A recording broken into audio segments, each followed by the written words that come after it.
30 அடி ஆழ கிணற்றில் விழுந்த முதியவர் மீட்பு. பல்லாவரத்தில் 30 அடி ஆழ கிணற்றில் விழுந்த 70 வயது முதியவர் தீயணைப்பு வீரரின் துரித செயலால் உயிருடன் மீட்கப்பட்டுள்ளார்.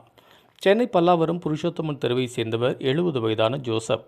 வீட்டின் அருகே உள்ள சுமார் 30 அடி ஆழம் மற்றும் 6 அடி விட்டம் கொண்ட பொது கிணற்றின் அருகே சென்றபோது தவறுதலாக தடுமாறி கிணற்றுக்குள் விழுந்துள்ளார். கிணற்றில் தண்ணீர் இல்லாததால் கீழே விழுந்த வேகத்தில் பலத்த காயமடைந்த ஜோசப் உயிருக்கு போராடி கொண்டிருந்தார்.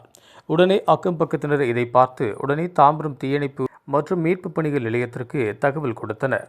தீயணைப்பு வீரர்கள் தகவல் கிடைத்த சில நிமிடங்களில் தாம்பரம் தீயணைப்பு நிலைய அலுவலர் மற்றும் வீரர்கள் சம்பவ இடத்திற்கு விரைந்து வந்தனர். கயிறு ஒன்றின் உதவியுடன் 30 அடி ஆழ கிணற்றுக்குள் இறங்கினர். காயமடைந்து கிடந்த ஜோசப்பை மற்றொரு கயிற்றால் பத்திரமாக கட்டி மேலே இருந்த வீரர்களின் உதவியுடன் உயிருடன் பாதுகாப்பாக மீட்டனர்.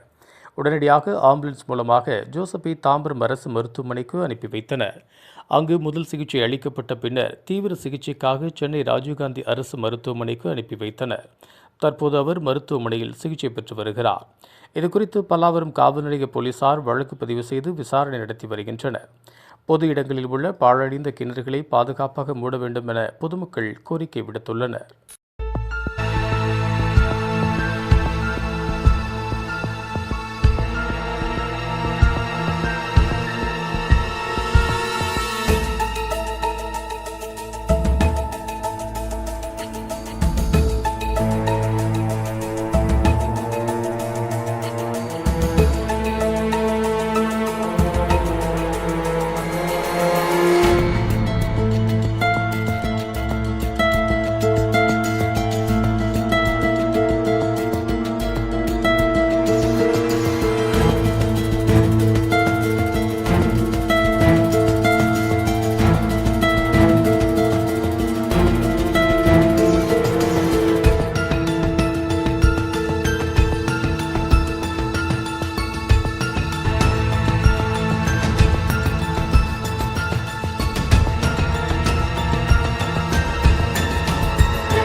இதுபோன்ற உள்ளூர் செய்திகள், மாநில செய்திகள் மற்றும் பயனுள்ள தகவல்களை உடனுக்குடன் தெரிந்து கொள்ள GST ஆன்லைன் மீடியாவை இலவசமாக சப்ஸ்கிரைப் செய்து கொள்ளுங்கள்.